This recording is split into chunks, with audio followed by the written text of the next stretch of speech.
एक सत्य घटना सुनाए। जर्मन का एक दल भारत में योगियों की खोज में आया था। जहां जहां उन्होंने सुना बड़े योगी हैं, वो दल पहुंचा और उन्होंने अध्ययन किया। वो खूब पढ़े लिखे लोग थे। और अंत में सबकी ये उनकी समझ में ये आया, यहां योग पर व्याख्यान देने वाले तो बहुत अच्छे हैं, ज्यादा से ज्यादा आसन प्राणायाम करने वाले लोग हैं, लेकिन योग की जिन सिद्धियों का इनकी पुस्तकों में वर्णन लिखा है, उस प्रकार की सिद्धियों से संपन्न व्यक्ति नहीं है। प्रायः दंभी पुरुष हैं।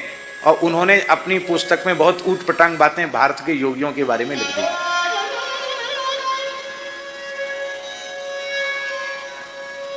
तब किसी ने कहा कि बक्सर में श्री खाकी बाबा सरकार नाम के एक महात्मा हैं, बड़े योगी हैं, तुम लोग उनके पास जाओ। ये सत्य घटना है। तो जर्मन का जो दल था वो उनके पास गया। कुछ बक्सर वाले मामा जी के गुरु जी की घटना है।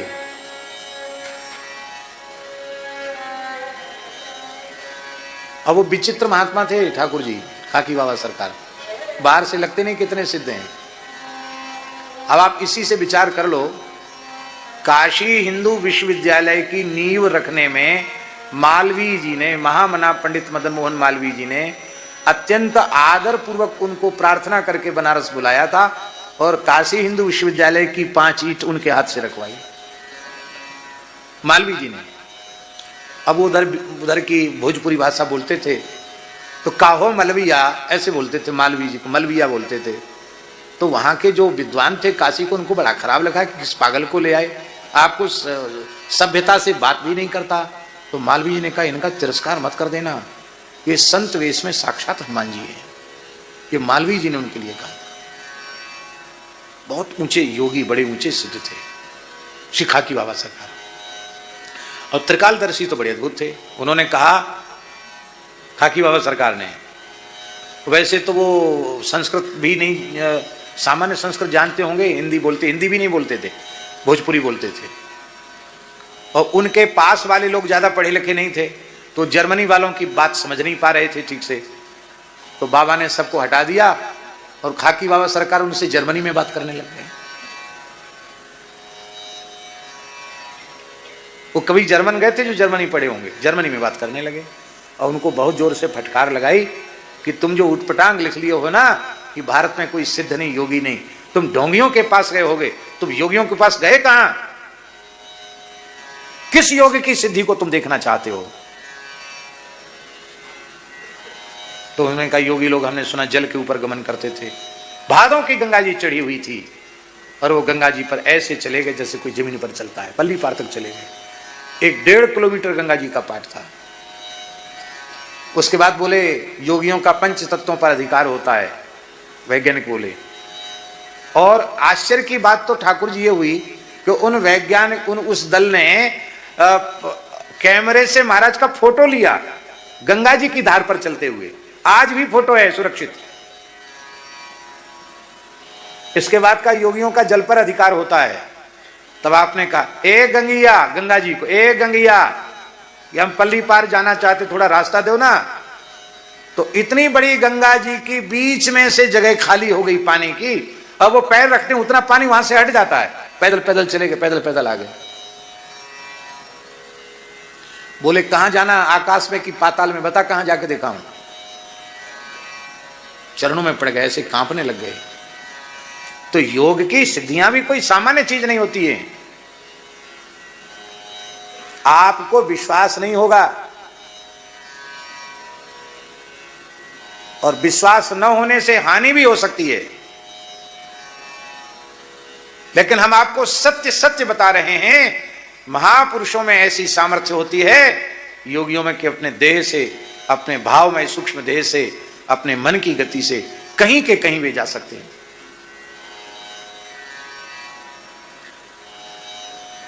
ये सामने बैठे हैं प्रमाण, राघवेंद्र दास जी, जिनके जटा बहुत बड़े हैं। इनके नाक का ऑपरेशन था ठाकुर जी, यहाँ स्नोफिलिया का ऑपरेशन था, पूज्य गुरुदेव भक्तमाली जी ने हमको इनके साथ भेजा था, झांसी में इनका ऑपरेशन हुआ। उसके बाद दास की जो जन्मभूमि है गांव, वहाँ गए क्योंकि इनको कुछ विश्राम की जरूरत थी। महाराज जी ने कहा था वहाँ कुछ दिन रह जाना, वैसे तो जाते नहीं हो, इस बहाने चले जाना, घर पे रह लेना कुछ दिन। तो वहाँ कुछ विशिष्ट पूजा भी घर में थी। पाटा भरना, कुल देवता की पूजा कहते हैं, देवी की पूजा, कुल देवी की पूजा। और चतुर्दशी को कुल देवी की पूजा होनी थी। और हम अभी गए हैं, मुश्किल से 1-2 दिन, हमको 1 दिन हुआ था, 2 दिन। और दोपहर में ठाकुर जी सो रहे थे पौर में, गर्मी का समय। क्यों राघवेंद्र जी? गर्मी का समय था और किवाड़े बंद, कुंडी लगी हुई है, और पूज्य गुरुदेव श्री पहाड़ी बाबा महाराज का स्वर सुनाई पड़ा। जो इधर छवि है, यहाँ इधर में ये जो छवि भक्तमाली जी के दूसरे नंबर पर स्पष्ट उनकी आवाज सुनाई पड़ी। राम राजा दुख भंजन सकल पूर्ण काम, गोविंद गोपाल गोविंद गोपाल, भज नारायण भज नारायण, ऐसे बोलते थे।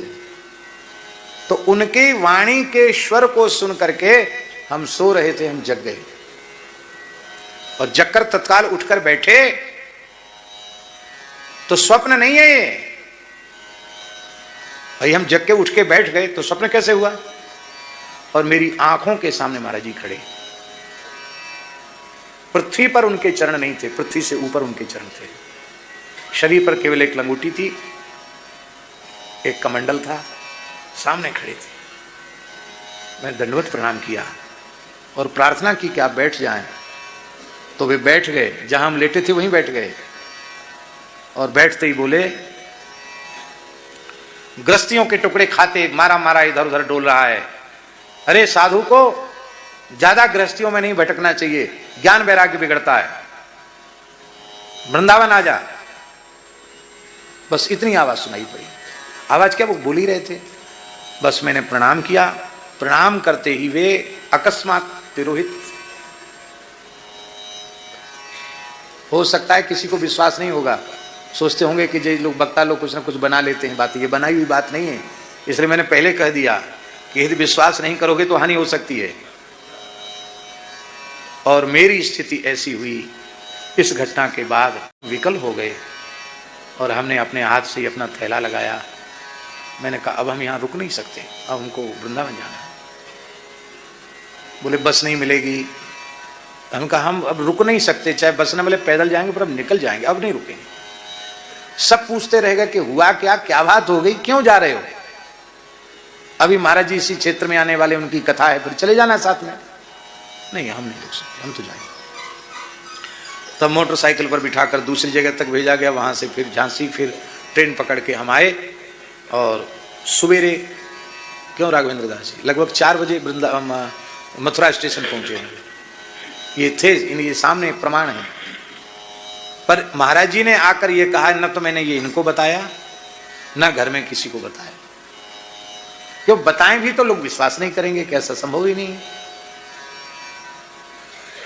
फिर वृंदावन पहुंचने के बाद सबसे पहले ये घटना पूज्य गुरुदेव भक्तमाली जी को सुनाई। महाराज जी कल की बात है, और ऐसे महाराज जी ने प्रकट होकर दर्शन दिए और महाराज जी ने ये बात कही। तो महाराज जी गदगद हो गए। बोले देखो पंडित जी, संत कितनी संभाल करते हैं, विचार कर लो, तुम्हारे ऊपर कितना उनका प्रेम है। स्नान करके सबसे पहले उनको प्रणाम करके आओ, पीछे संध्योपासन करना जो आ गया। तो हम स्नान करके ठाकुर जी पहले ही खाक सोक चले गए महाराज जी को प्रणाम करने। तो महाराज जी तो नीम के नीचे बैठे रहते थे, खाली तखत पर। तो जैसे ही हमने उनको दंडवत किया, तो जो वाक्य उन्होंने एक दिन पहले दोहराया था दोपहर में, वही वाक्य फिर दोहराया। मारा मारा डोलता है, गृहस्थियों के टुकड़े खाता हुआ है, साधु को साधु के बीच में रहना चाहिए, दुनिया के टुकड़े खाने से ज्ञान वैराग्य बिगड़ता है। वाह, बहुत अच्छा किया, आ गया वृंदावन, वाह बहुत अच्छा किया। तो मेरा मन हुआ कि इन्होंने वाक्य दोहराए, तुम्हें कल की घटना सुनाऊं।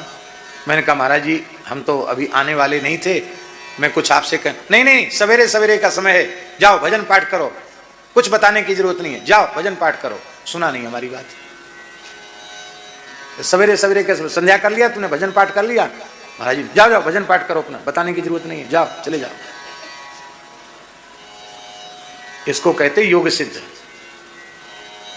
जहां चाहे वहां सूक्ष्म देह से गमन कर जाएं। ऐसी उनकी जीवन की कितनी घटनाएं हैं। तो कई बार हंस के बोलते थे, बच्चा आंख मूंद के फोटो खिंचाने वाले योगी तो खूब मिलेंगे, पर जो वस्तुतः योगी हैं उनको मिलना खोजना बहुत कठिन काम है। कई बार ऐसा भी बोलते थे। तो योग की सिद्धि कोई सामान्य चीज नहीं है। बोले न योग सिद्धि, योग की सिद्धियां भी संस्कृति के चक्र में डालती हैं, लक्ष्य से भ्रष्ट कर देती हैं, मोक्ष प्राप्त नहीं होता है। तो अंतिम बात कही, अपुनर्भवम वा, तो मोक्ष ले लो। बोले हम योग की सिद्धियां भी नहीं चाहिए, हमें अति दुर्लभ मोक्ष भी नहीं चाहिए। तो इस तीव्र भक्ति योग के द्वारा फिर तुम चाहते क्या हो? समंजसत्वा विरहय कांक्षे। समंजस माने हे सर्व सौभाग्य निधे, हम तो आपसे आपको चाहते हैं, हमको और कुछ नहीं चाहिए। यही है वैष्णव का अर्थ। उसकी संपत्ति तो भगवान का नाम रूप गुण लीला ही है, और कोई संपत्ति उसकी नहीं है। ब्रज में तो कीर्तन ही है, हमारो धन राधा श्री राधा श्री राधा, हमारो धन राधा श्री राधा श्री राधा, परम धन राधा श्री राधा श्री राधा, परम धन राधा श्री राधा श्री राधा, जीवन धन राधा श्री राधा श्री राधा, जीवन धन राधा श्री राधा श्री राधा। सीधा साधा अर्थ है, हमारा धन राधा और हमारा कोई धन नहीं। परम धन राधे नाम आधार, जाहि श्याम मुरली में टेरत, सुमिरत बारंबार। यही धन है, यही है वैष्णव का अर्थ, अर्थ रूपी पुरुषार्थ।